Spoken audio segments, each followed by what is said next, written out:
fellow collectors, and welcome to Long's Toys. Today we are taking a look at Core Class Starscream from the second wave of Transformers Kingdom War for Cybertron trilogy.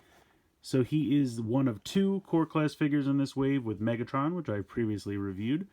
And this is about the only size class that still has the bubble on card. Really nice artwork here for Starscream. I like that quite a bit. And then of course you can see the figure here in the front. Turning around to the back, you can see the robot mode, you can see the vehicle mode, and this kind of cave painting motif that they have going on here. And I gotta say, just from the picture already, the robot mode and the vehicle mode both look pretty solid. I'm pretty excited for this figure. So let's go ahead without any further ado. Let's get him out of there and let's take a closer look. Here he is out of the packaging, and I gotta say, he's seriously impressive. They are really just going above and beyond with pretty much all of their figures, but what they're able to do with the core class is, pretty shocking to me. I've seen pictures of the Soundwave that's coming out next. It looks amazing. But not to count out Starscream here. He looks very, very good. Nicely painted. Of course, you have the red paint here on the chest, and then these little pylons, whatever they're technically called. Head sculpt looks really good. The eyes are a little recessed, so it's kind of hard to see, but they are painted red. Nice silver paint for the face there. He does have some blue down here for the feet. And then he's got the Decepticon symbols and this red trim painted on the wings, which looks really sharp. Decepticon symbols are actually not upside down for once. And the wings are on these hinges, so you have a little bit of maneuverability there, which is nice, because I kind of like the little bit of a 45-degree angle look. I kind of like them to be swept back a little bit. And also, frees up the shoulder joint here, which is kind of nice. So articulation-wise, head does rotate side to side. You have a ball joint in the shoulder, ball joint in the elbow. You do not have a waist swivel, but you do have ball joints in the hips and then ball joints in the knee, and that's pretty much it. But honestly, I think that's pretty good. I don't really need too much else as far as articulation goes. He looks really sharp. He does come with two accessories, of course, his null rays, which you can peg here onto his shoulder for a traditional look, or if you would rather, he can actually hold them in his hand and wield them just like a normal gun. So you have some options there. But yeah, either way, he looks fantastic. Really, really happy with him. I'm going to go ahead and peg this into his shoulder just because I really like the look of that better. The more traditional look. So we'll go ahead and peg those in.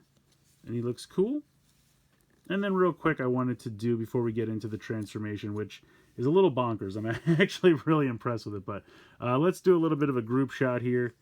Here is Megatron. And then, of course, here is Prime. And then technically not a core class Bumblebee, but this is the Bumblebee from that Bumblebee line that came with the little spike. So you can kind of throw him into the mix. I wouldn't say his engineering is on par with these three. The core class is really good, but he's okay if you need a Bumblebee in a pinch. But yeah, so far these three look fantastic, and I'm really looking forward to the Soundwave that's coming out next. He looks even better. I mean, they just keep getting better and better with every release. So let's go ahead. Let's get to Starscream's transformation. So like I said previously, the transformation is kind of bonkers, but it's really kind of neat. So you're actually going to start by splitting his chest in half.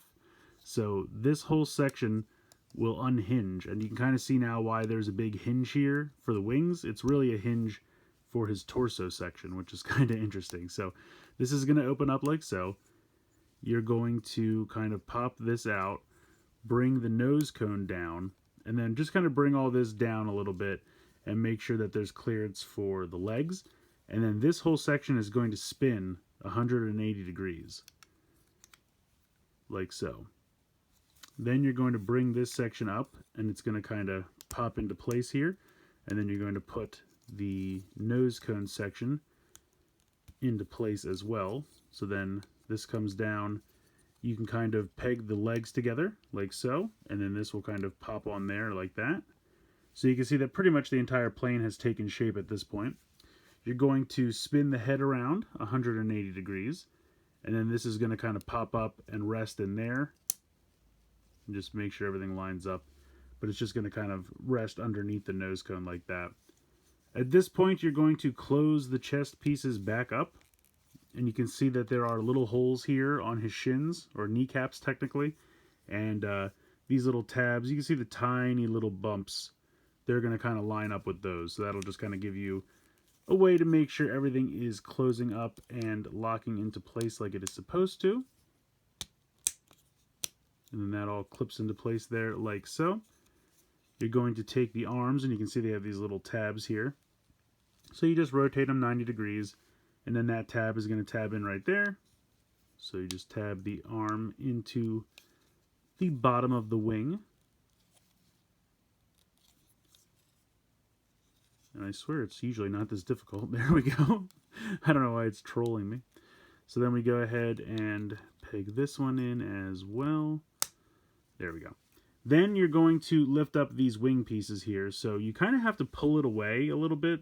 So pull it away, and then it'll release, and then slide around, and then you kind of pop it up, and you might have to pull it away a little bit, because basically there's a little bump there, and that little bump was in this little slot right here, so you kind of have to lift it away so that it clears that, then it rotates. Then there's a similar slot down here. You can see it right there, and that's what you're going to pop it into. So lift it away, it slides up, and then it kind of pops right in. Then you just fold these down. For whatever reason, when I fold this one down, it's a little weird. Like when I push it back up, you can kind of see that it's like, well, okay, maybe I've trained it. Nope, there you go. It pops off. So basically, it's like this. And then when I kind of push it up like this, you can see how it's away from the body, and I need to push it back in. So it's just one of those like weird little, because it's literally just sitting on there. This one's a little better. I don't know why this one's nice and solid and this one's kind of loose. I don't know. But it's basically, you can see how it just kind of, it's a little beveled area there, and so it just pops on like so. So it's not a big deal if it pops off. You can pop it right back on, and then you can go ahead and bring in the null rays, and they'll pop in right onto the arms where they were previously. So I guess technically I could have left them on this whole time, but easier to take them off and put them back on at the end. So here is the little jet mode, and I have to say it looks pretty great from the top. When you look at it underneath, you basically have the entire robot torso just there with its arms on its hips, complete with the null rays plugged in and everything. And now he's a contortionist. He has his legs above his head. So it looks a little goofy from the bottom, but I don't care. It's a really fun little transformation. It's a great looking jet mode. And for a little core class figure, I think they nailed it. I mean, it's a very cohesive looking jet mode. I mean, there's, hardly any panel lining or anything. It looks very solid. I really like the look of it, so I would not be opposed to them redoing this as Thundercracker and Skywarp, because they're so cheap. Like, heck yeah, just do it. Let's get all the Seekers. Yeah, I just think this is really fun. I really like this little jet mode. I think he looks fantastic, and I don't know. I was opposed at first, but I've really come around to them redoing all the little G1 characters in this core class size, because it's a fun, cheap little line to collect, and they would be kind of nicely in scale with, say, your Unicron, or maybe even your Fort Max and your Scorponok. So, just keep doing all the G1 characters in this core class scale. I'm loving it. I think Starscream is a ton of fun. I definitely love him way more than I thought I was going to. Like I said, I was kind of opposed to just always redoing the G1 characters, but I gotta tell you, they're really crushing it. These core class figures are like the perfect amount of ingenuity and transformation and articulation. They're fun to just kind of pick up and fiddle with. Transformations are pretty quick and relatively easy. I love them a lot. And like I said, when I think to the fact that they could kind of scale, not perfectly, but they could kind of scale with a Scorponok or any other kind of city transformer, or even your Unicron if you decide to pick one up. I know it's not perfect scaling, but it's closer than the Voyager and Leader class figures. So I just think it's fun to have all the G1 characters in one size class, have them all be in scale with each other, and just have it be like a fun, tiny little line that's easy to transform back and forth, and just kind of, maybe keep them on your desk, fidget with it back and forth, stuff like that. I just think they're great. I love them. I absolutely love them way more than I expected. Like I said, give me all the Seekers, repaint the heck out of this guy. I'm here for it. Just keep the G1 characters coming. I mean, if they want to throw in some more Beast Wars characters, I'm here for that as well. Anything in the core class has been a lot of fun so far, so definitely looking forward to more releases. Like I said, Starscream's great. The transformation is just way different than I expected, but it's fun and not too difficult, and, looks a little goofy underneath in the jet mode, but the jet mode itself looks great, and the robot mode looks pretty fantastic as well. I don't really have too much to complain about this guy. I definitely recommend picking him up. If you can find him, you should definitely add him to your collection. So let me know what you guys think in the comments below. Please like, share, and subscribe. Hope you guys enjoyed the video, and as always, thanks so much for watching.